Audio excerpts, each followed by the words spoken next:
What if Batman was in the Resident Evil universe? How would things play out?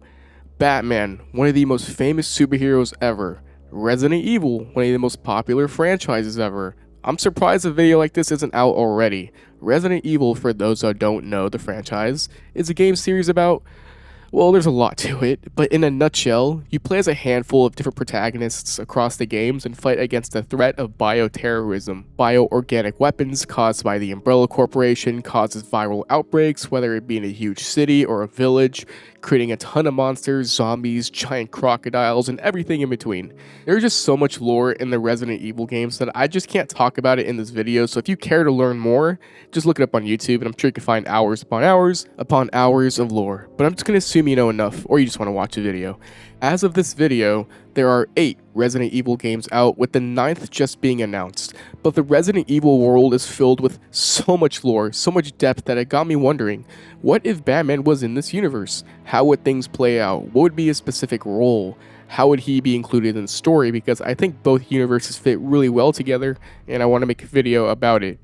This is all theoretical, right? This could all be wrong, but that's where the comments come in to make fun of me for it. So let's get started on what if Batman was in the Resident Evil universe. Make sure to subscribe, please. A lot of people that watch my videos aren't subbed, so if you can do that, I'd really appreciate it. But other than that, let's move on with the video. Okay, so there are so many Resident Evil games. Where do we even start, right? Like, where do we throw Batman into the Resident Evil world? Like, do we put him in the start of Resident Evil 2, where Raccoon City was destroyed?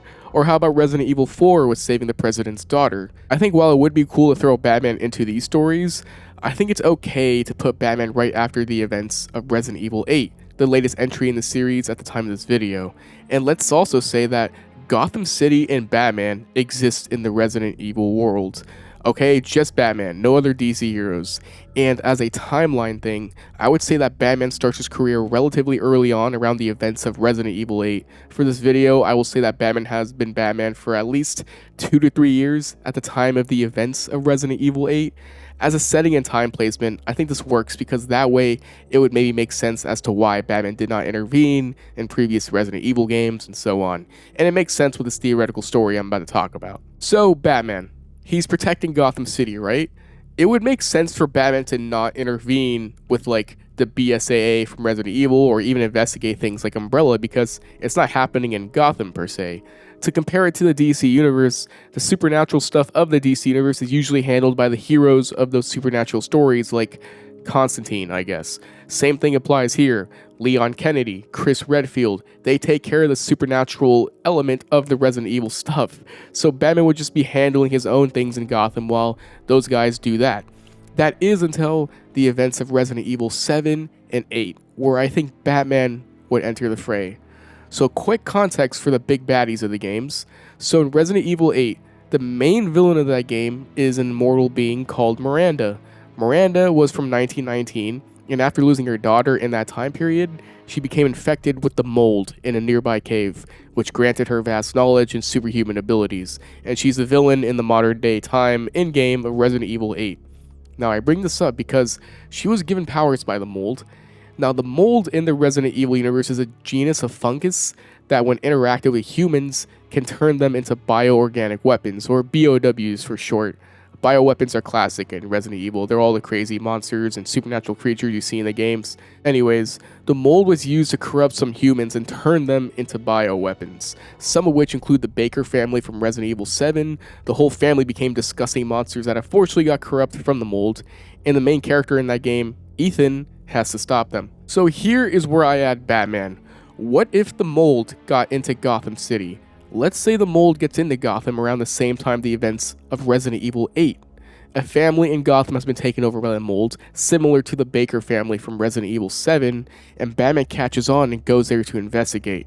Once he gets there, he not only finds the family under the effects of the mold, but also fights the molded enemies, the ones you see in Resident Evil 7 that are just the generic ones. I would say that Batman's able to easily stop all the mold here and solve any potential puzzles and is theoretical because Batman's a master detective and combatant. I would also say that he does not kill the family here, and this is where the BSAA sends soldiers to take care of the area.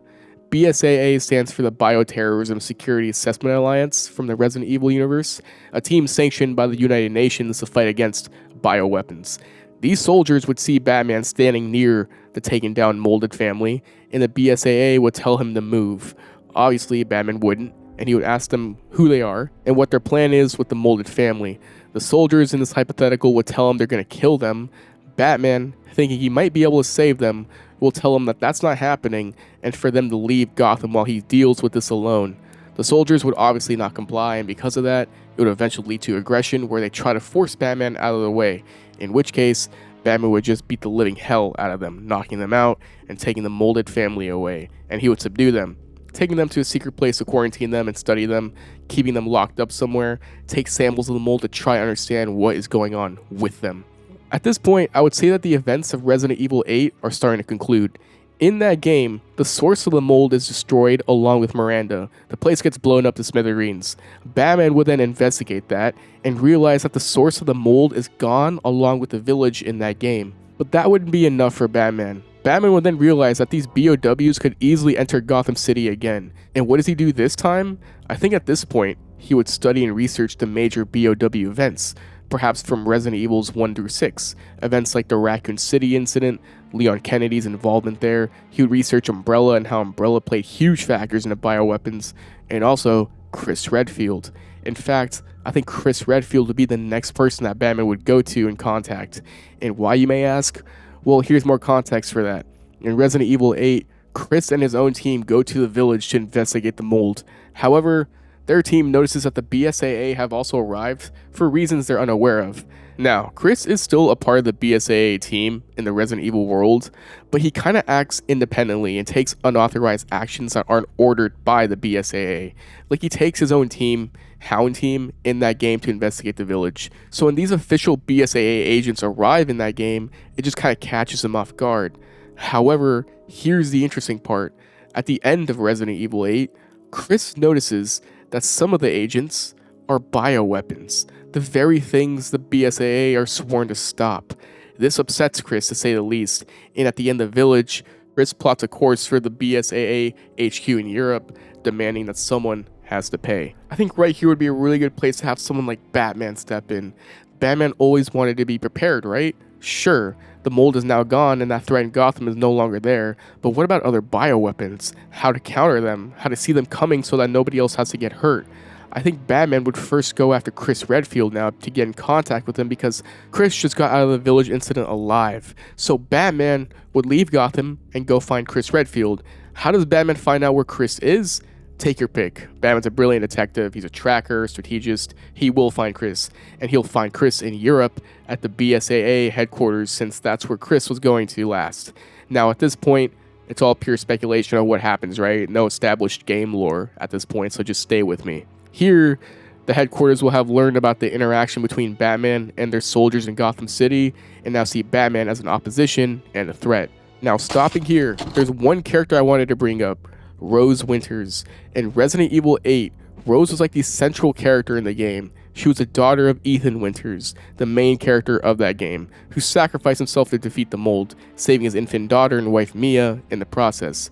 Now, Rose is shown to grow up and have powers of the mold, except it seems that she can control it and isn't a monster with it when she grows up. Now, in this what-if scenario that takes place right after Resident Evil 8, she's still a baby, so that whole aspect of her growing up isn't a factor here, but it is something to note. At this point, Chris goes to the BSAA HQ in Europe and speaks with the leaders about how their corrupt and illegal activities of deploying bioweapons to go do their dirty work for them is not a good look. I don't think the BSAA sending in bioweapons would inherently make them evil, but it would certainly be a huge change from the peacekeeping team they once were to now using morally questionable tactics. However, let's say for the sake of the video, the BSAA became a little too power hungry.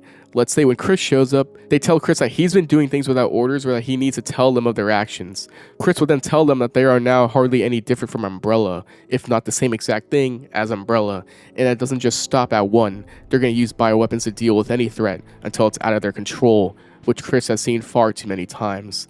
And at this point, the BSAA is now upset at Chris for taking actions into his own hands in RE8, and now they try to subdue him and punish him along with his team, and also try to take Rose, as Rose might hold the mold within her still. Chris and his team and Rose's mom, Mia, are telling them no, but BSAA still goes on to do so and tries to take Rose and subdue the rest of the team.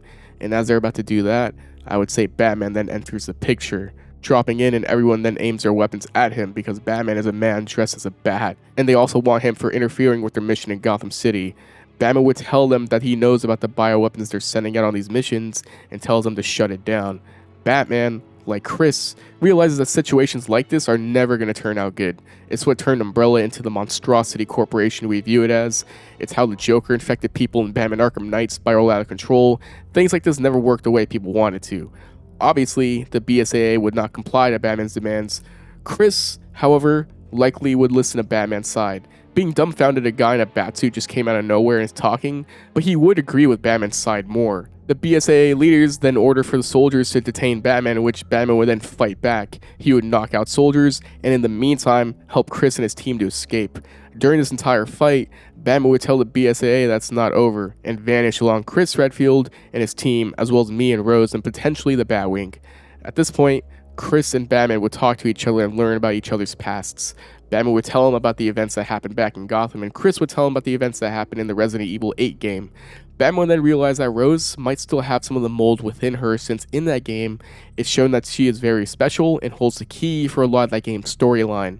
I think Batman would try to first find safe places for Mia and Rose to live, since they can't trust the BSAA at the moment, and Chris and Batman would work together as well. Chris would trust Batman because of what he did at the BSAA headquarters, and Batman would show him that he's more than capable of helping to create weapons to fight against the BOWs. Now here's where I would say that Batman and Chris will work alongside each other to find areas with bioweapons and shut them down, kind of like a montage kind of thing, while also fighting against the BSAA if they need be, and making sure Mia and Rose are also safe.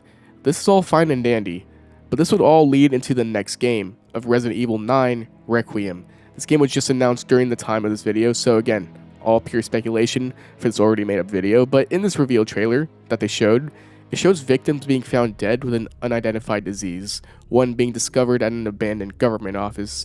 As we see later on in the trailer, there's a lot of missing posters and strange deaths going on in whatever city this is. I think it's actually Raccoon City. And whatever plot the story holds, let's say it features Leon Kennedy. Leon Kennedy is there to investigate whatever the new bioweapon is and horror story this takes place in. Batman catches whiff of this and heads over there to investigate. And I would say it's here where Batman meets Leon Kennedy and tells Leon that he's been studying him for some time. Leon would be dumbfounded at first, might crack a joke, he might even shoot at Batman thinking he's another maniacal bioweapon, but after some discussion, Batman tells Leon that they're on the same side and that he's also trying to fight against the bioweapons. At this point, I can see Batman and Leon working together and fight the main bad guy of this game, which seems to be this guy here based off the trailer.